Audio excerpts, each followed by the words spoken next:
Hello दोस्तों, स्वागत है मेरे यूट्यूब चैनल पर। आज का टॉपिक है कक्षा 10th क्लास के चैप्टर नंबर 2 यानी कि पार्ट 2 जो है प्रकाश का अपवर्तन। क्या है? प्रकाश का अपवर्तन, जो कि इसके पीछे वाले क्लास में प्रकाश का परावर्तन टोटल बता दिया गया है और इसमें है प्रकाश का परावर्तन यानी कि चैप्टर नंबर 2। ठीक है, आप इसे अंत तक देखें, वीडियो को लाइक करें, शेयर करें तथा मेरे चैनल को सब्सक्राइब कर लें ताकि सभी नोटिफिकेशन आपको मिलता रहे। ठीक है, तो चलिए सबसे पहले हम देखते हैं कि प्रकाश का अपवर्तन किसे कहते हैं। यानी कि प्रकाश को अंग्रेजी में क्या कहते हैं? लाइट कहते हैं। क्या कहते हैं? लाइट कहते हैं। ठीक है ना। तो प्रकाश किसे कहते हैं या प्रकाश क्या है? तो आप तो पीछे वाले क्लास में पढ़ चुके हैं कि प्रकाश वो भौतिक कारक है जिसकी उपस्थिति में किसी वस्तु को हम देख पाते हैं।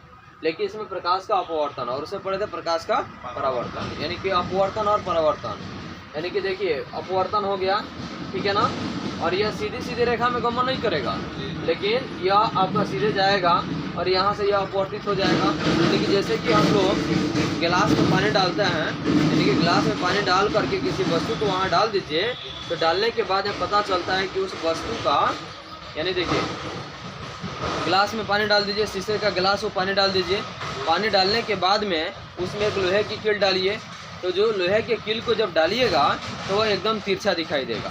कैसा दिखाई देगा? तिरछा दिखाई देगा। तो समझिए कि वह जिस नियम का पालन हुआ करता है वही नियम आपका प्रकाश का अपवर्तन हो गया। है समझ में? यानी कि आप पानी गिलास में तो डाल दिए और शीशे के गिलास में डाल करके, यानी कांच के गिलास में डाल करके लोहे के कील को जब डालिएगा सीधा तो वह दिखाएगा तिरछा, यानी कि सीधा तो दिखाएगा नहीं। तो वह सबसे मुख्य कारण है, जिस नियम के अनुसार वह तिरछा दिखता है वही नियम है आपका अपवर्तन का नियम। है समझे? तो देखिए प्रकाश की किरणों के एक पारदर्शी माध्यम से, पारदर्शी का मतलब होता है जिसे आर पर देखा जा सके, यानी कि जिसे आर पर देखा जा सके उसी को हम क्या कहते हैं? पारदर्शी कहते हैं। ठीक है ना। तो देखिए प्रकाश के किरणों के एक पारदर्शी माध्यम से, यानी कि एक पारदर्शी माध्यम से दूसरे पारदर्शी माध्यम में जाने पर दिशा परिवर्तन की क्रिया को प्रकाश का परावर्तन कहते हैं। जैसे कि आपको पहले ही एक एग्जांपल में हम बता दिए हैं कि कांच के गिलास में पानी डाल दीजिए और उस पानी को डाल करके उसमें लोहे की कील डाल दीजिएगा, तो देखिए एक सीधी रेखा में तो गया जी, लेकिन पारदर्शी माध्यम जिसे आर पर देखा जा सके, तो गिलास है तो आप देख सकते हैं, और पानी डालिएगा तो वो भी दिखेगा। तो प्रकाश के किरणों को एक पारदर्शी माध्यम से दूसरे पारदर्शी माध्यम में जाने पर क्या होता है? दिशा परिवर्तन हो जाता है। यानी कि आप एक गिलास देखिए, सपोज देखिए यहाँ बता रहे हैं, यहाँ देखिए आप एक गिलास हो गया ना, तो गिलास में आप पानी डाल दिए, एक कांच का गिलास हो गया, एक लोहे के कील ऐसे जब डालिएगा ना तो इसका जो छाया बनेगा ना वैसे बनेगा, यानी कि इधर उल्टा दिखाता है। यानी कि देखिए परिवर्तन की क्रिया, जैसे एक पारदर्शी माध्यम से दूसरे पारदर्शी माध्यम में जाने पर दिशा परिवर्तन होता है, उसी क्रिया को हम क्या कहते हैं? प्रकाश का अपवर्तन कहते हैं। ऐसा समझे? चलिए अगला प्रश्न है, विभिन्न माध्यमों में प्रकाश की चाल, किसकी चाल? यानी कि प्रकाश की चाल जो है वह क्या है, यानी कि कैसी होती है? तो विभिन्न माध्यम, जैसे जैसे माध्यम होगा वैसे ही ना प्रकाश की चाल होगी। तो देखिए विभिन्न माध्यमों में प्रकाश की चाल भिन्न भिन्न होती है। कैसी होती है? भिन्न भिन्न होती है। ऐसा समझ में? उसके बाद है आपका प्रकाश के अपवर्तन की व्याख्या, यानी कि प्रकाश के अपवर्तन के कितने नियम हैं और किस प्रकार से प्रकाश का अपवर्तन का काम होता है, यह टोटल व्याख्या इस फिगर में दिया गया है। समझ में आ रहा है? यह आपका एक कांच हो गया, यानी कि शीशा हो गया, और एक समतल दर्पण पर यह प्रतिबिंब बन रहा है। तो देखिए यह आपका अभिलंब हो गया और यह प्रकाश आया यहाँ से, जैसे गिलास का फिगर बताए यहाँ पे बताया ना, तो मानकर चलिए आपतित किरण हो गया। क्या हो गया? आपतित किरण जो एक मूल बिंदु जो कि Q है, मूल बिंदु क्या है? Q है। तो यह आपतित किरण Q बिंदु पर आकर के लड़ा क्या, और उसके बाद यह अपवर्तित हो गया। क्या हो गया? यानी कि यह अपतित हुआ और जब यहाँ आ गया तो इसका दिशा बदल गया ना जी। यह शीशा हो गया और यह कांच हो गया, और यहाँ आने के बाद में फिगर जब ऐसे आ गया, कोई वस्तु जब ऐसे रख दी तो उसका प्रतिबिंब सीधे पलट गया ना, यानी कि इसकी रेखा तो बदल गई है ना। तो देखिए, और यही जो कि Q बिंदु पर मिला, और Q बिंदु पर मिलने के बाद एक नया प्रतिबिंब तैयार हो, जिसको हम अपवर्तित किरण कहते हैं। क्या कहता है? अपवर्तित। यह किरण को अपवर्तित किरण कहते हैं, जिसका संकेत यानी कि आर है, जो कि आपका क्या है? अपवर्तित किरण है, जबकि यही आपतित किरण को P से दर्शाया गया है, और मूल बिंदु को Q से और अविलंब को N और M से दर्शाया गया है। समझ में आ रहा है? जी। कोई दिक्कत नहीं। और ए और बी क्या है, ए और बी आपकी एक वस्तु है, जी, वस्तु। यानी कि समतल दर्पण हो गया। जी। और इस समतल दर्पण पर अगर वस्तु को रखे तो सीधे इसका प्रकाश यानी कि इसकी क्रिया क्या हो गई, यानी कि प्रकाश के कारण इसका माध्यम परिवर्तित हो गया, यानी कि बदल गया ना। तो देखिए अगला है इसमें आपतन बिंदु। जैसे यहाँ देखिए आपतन बिंदु इसी को कहते हैं, यानी कि इसको क्या कहते हैं, आपतन बिंदु कहते हैं। यह क्यू जो है ना, ये आपका आपतन बिंदु हो गया। आपतन बिंदु मतलब मूल बिंदु। तो देखिए जिस बिंदु पर आपतित किरण दिए हुए माध्यमों को अलग करने वाली सतह से टकराती है उसे हम आपतन तल कहते हैं। समझ में आ गया। और इसी को हम क्या कहते हैं, आपतन तल कहते हैं। आपतन तल कहते हैं। इसको हम क्या कहेंगे, आपतन तल कहेंगे। और इस बिंदु को आपतन बिंदु कहेंगे।